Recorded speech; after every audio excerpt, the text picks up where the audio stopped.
The 2008 classic Star Wars The Force Unleashed is one of the Star Wars games of all time, featuring all your old favorites: droids, stormtroopers, starships, furries, and you, a Sith turned Jedi. As we all know, and by we I mean nerds, the Jedi's signature weapon is the lightsaber, and in this game it is essential for killing the various enemies thrown at you. Or is it? I'm a frog, and for this video I attempted to answer the question, can you beat The Force Unleashed without a lightsaber? Let's hop in.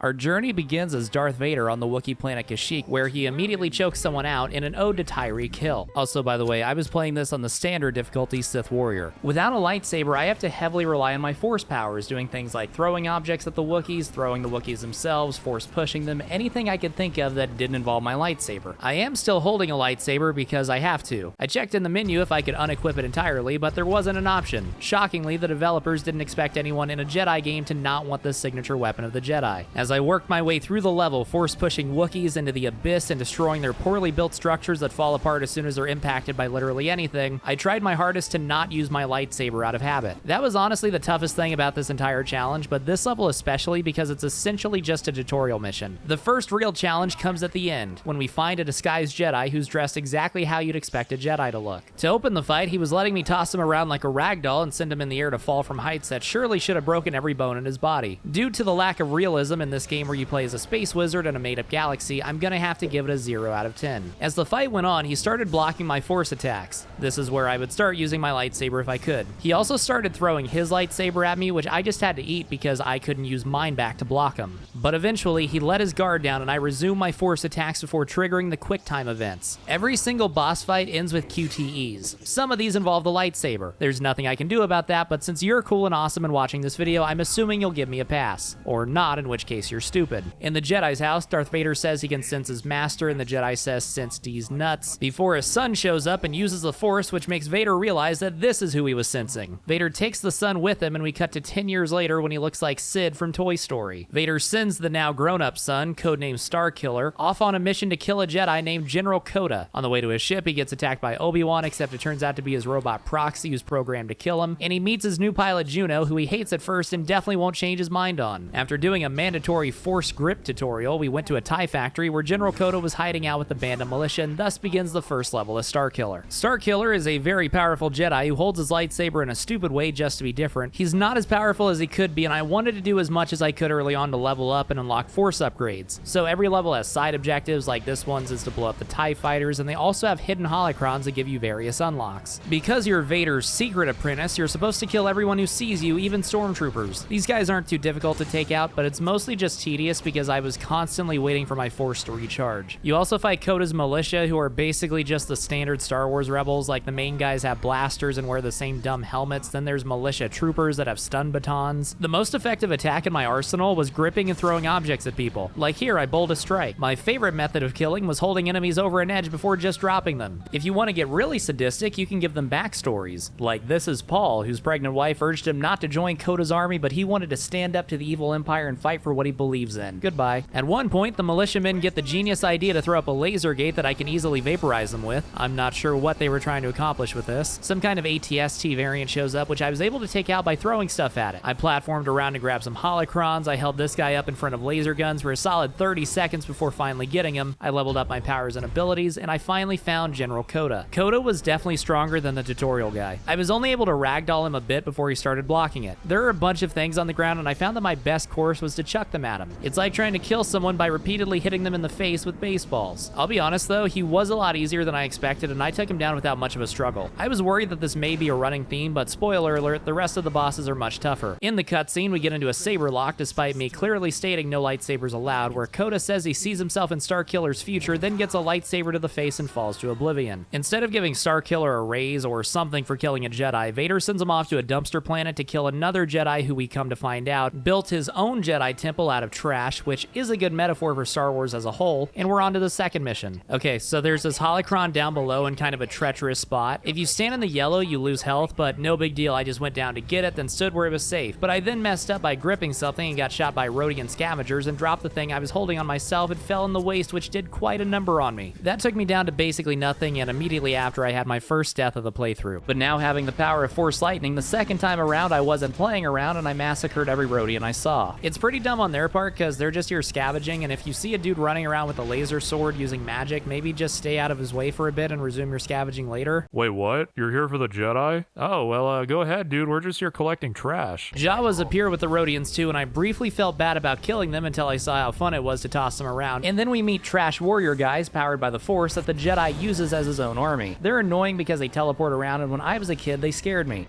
What is bro doing? I learned quickly that the Scrap Guardians have a resistance to force push, so instead of pushing them off cliffs, I'd instead have to grab and throw them. Jawas, on the other hand, believe it or not, get pushed around pretty easily. In this big area, there were a ton of enemies, and in between throwing them into things, I was actually taking a lot of damage. As the game goes on, more and more enemies are introduced that have a resistance or outright immunity to force grip, but in these early stages, it's incredible how far simply throwing people can take you. I also found a gold lightsaber crystal that I did not equip because gold is a stupid lightsaber color. Speaking of people you can't pick up and throw, this big guy with the yellow stump hand shows up, and for him I had to be more creative. I threw stuff at him, gave him some lightning, dodged his attacks, and hit him with some button presses before carrying on. The rest of the level was more of the same. I lightninged some robots and Davided some Goliaths until I made it to the Jedi Master. And as it turns out, he's a complete schizo who remade the Jedi Council out of scrap and talks to them like they're real, much like how I pretend that any of you are real and not paid engagement bots. I learned quickly that he doesn't react at all to push or grip attempts. The only attack I had that could damage him at all was lightning, which meant my entire strategy was lightning, run around and let my force recharge, then lightning again.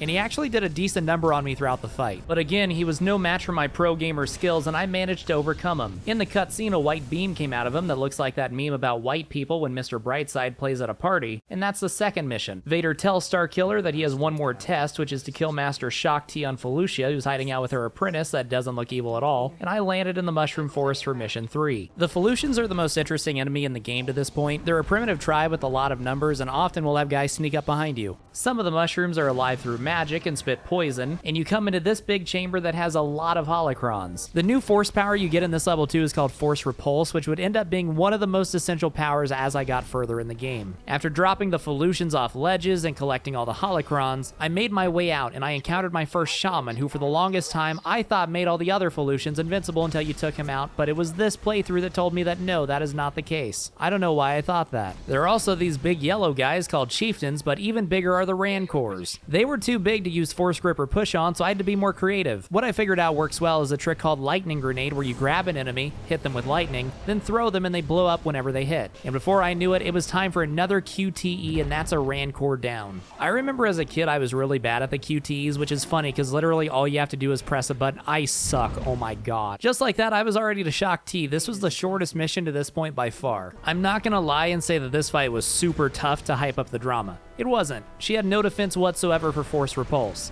But what it was tedious. Like, the entire fight was repulse, do barely any damage, run around and regain force, then repulse again. So I beat her my first try. She says that the Sith always betray each other, and Starkiller's like, whatever, lady. She explodes, Starkiller gets betrayed by Vader and wakes up on an Imperial ship called the Empirical after being saved by Vader, who said it was all part of the plan and he now needs to rally the Emperor's enemies and start a rebellion to distract the Emperor so they can properly overthrow him. Instead of calling Vader an idiot, Starkiller goes along with it, and it's time to rescue Juno and escape. You get a blue lightsaber crystal that, even though I wasn't using a lightsaber, decided to equip because you fight the Empire from here on out like a real Jedi, and blue looks better than red. In the earlier TIE Factory level, all the Stormtroopers were basic Stormtroopers that were easy to take out. Now there are some cooler and tougher Stormtroopers, like the EVO Troopers that absorb force lightning attacks. There's these Shadow Trooper guys that turn invisible, or the Commanders who have stun blasters that freeze you in place and protective shield bubbles that block all force attacks. So yeah, after pretty much breezing through the first 3 levels, I got lit up in this one.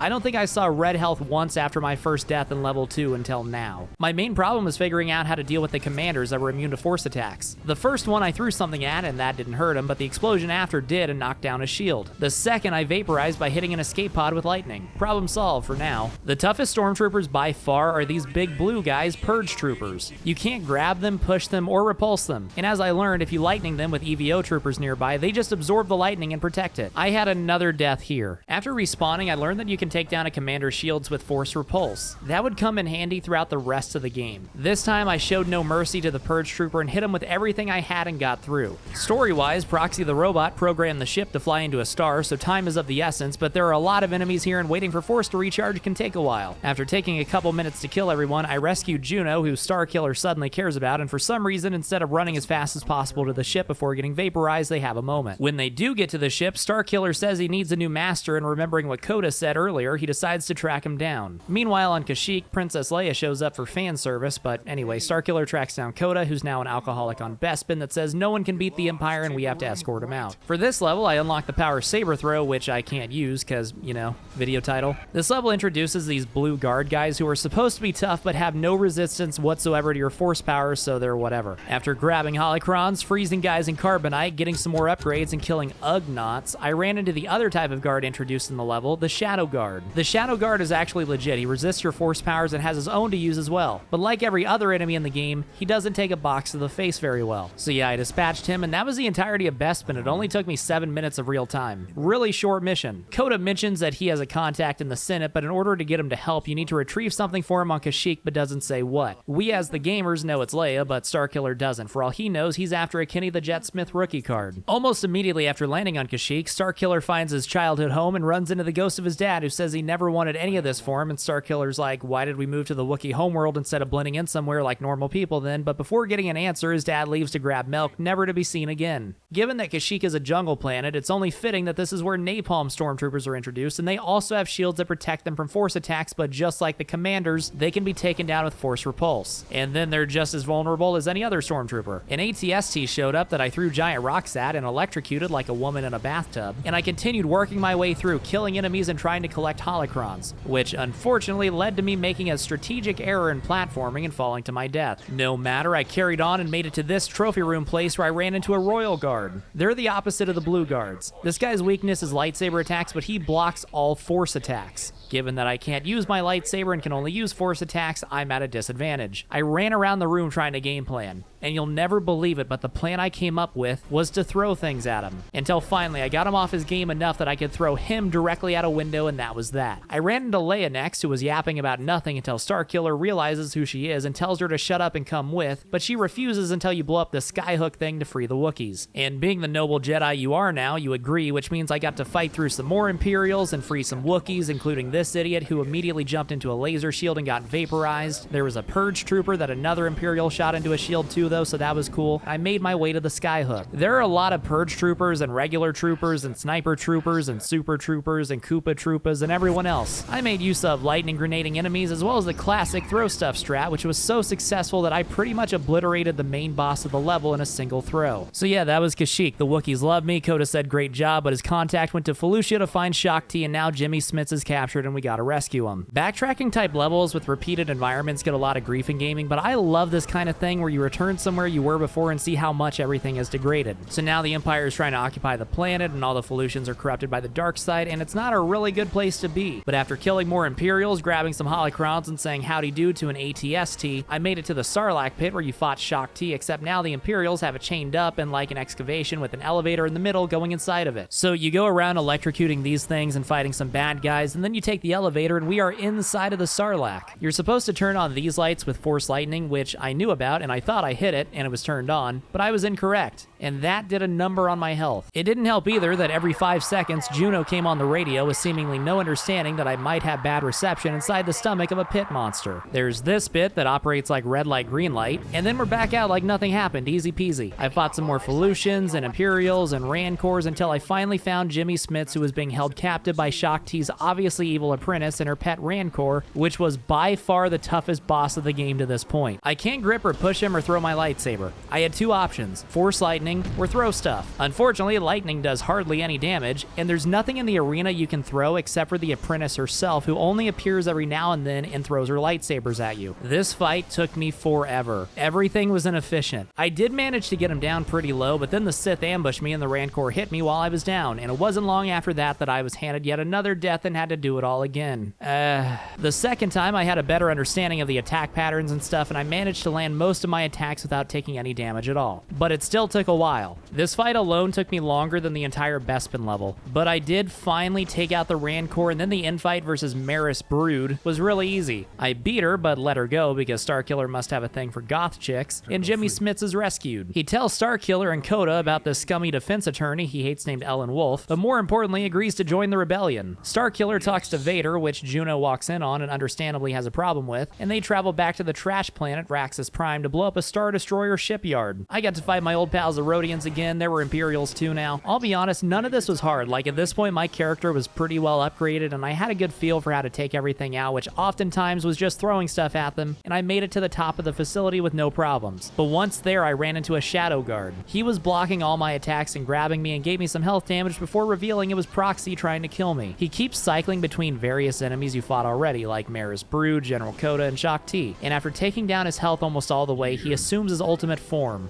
Darth Maul. The best thing about Darth Maul is his lightsaber throw attack that I have no way of dodging or blocking. I literally just have to eat it. But he doesn't block Force Repulse. To start this fight, I just repulsed him over and over. It was working really well, until he randomly started blocking it, and it wasn't too long after that he got me with a lightsaber throw. So I now had to fight all his other forms again and get back to Maul, and this time I did the same thing. I just Force Repulsed. I don't know what I did different, but this time he didn't just start blocking everything. And I was able to get him, and in the QT, I stabbed him with 2 lightsabers against my own will as an anti-lightsaber person. So there's these towers you activate to blow up the factory, and then a giant Star Destroyer starts coming towards you. Coda says some size matters not stuff and that you should rip it out of the sky, and this is the worst thing in the entire game. If all you had to do was blow up the incoming TIE fighters and follow the thumbstick instructions, it would be fine. The problem is that this lies. Like, after the initial part, you cannot trust this. I spent like 10 minutes here just doing what it said and nothing was happening. I didn't start to make progress until I started completely disregarding it prior to the pull down thing. Like, I'm not trying to be a complaining Charlie, but I got really heated. Why does it give instructions if the instructions aren't even right? Anyway, the Star Destroyer crashes into the planet. You find Proxy, who was damaged and no longer wants to kill you. Vader says gather all the rebel leaders, and Starkiller does exactly that. Coda shows up to the rebel meeting with some new eyes, but unfortunately Vader and the Empire show up too, and Vader tosses Coda aside like a kid and betrays you once again, which is honestly deserved at this point. Starkiller is an idiot. There is a good meme line though.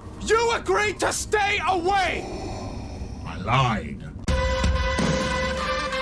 Proxy shows up as Obi-Wan to save you but gets killed himself, but he at least buys you time to escape and return to the ship. Starkiller learns through the Force that the rebels are being held on a giant space station and they fly there. Him and Juno have a moment, which the devs thought was so great they dedicated the second game's entire plot to it, and we land in the Death Star. The first room is really tough. There's just so many enemies, purge troopers, snipers, walkers, you name it. I died my first attempt before making it out my second attempt. This leads you to one of the firing chambers where you stand right next to a laser beam without being vaporized. This entire section isn't really tough as long as you just stay patient and don't push up too much at once. What is tough, jumping ahead, is this giant room. The reason being that you get to fight 4 of the red guards and 1 shadow guard at once. So I got some lucky hits on them early, but they block literally every attack and I couldn't find anything to throw at them. Until I realized you can break these terminal things and throw them. Immediately after realizing that though, I fell 10 stories. After making it back up, I finished off the red guards and could now focus on the shadow guard. I just threw stuff at them. So for most of the game to this point, the fights were more tedious and annoying than challenging.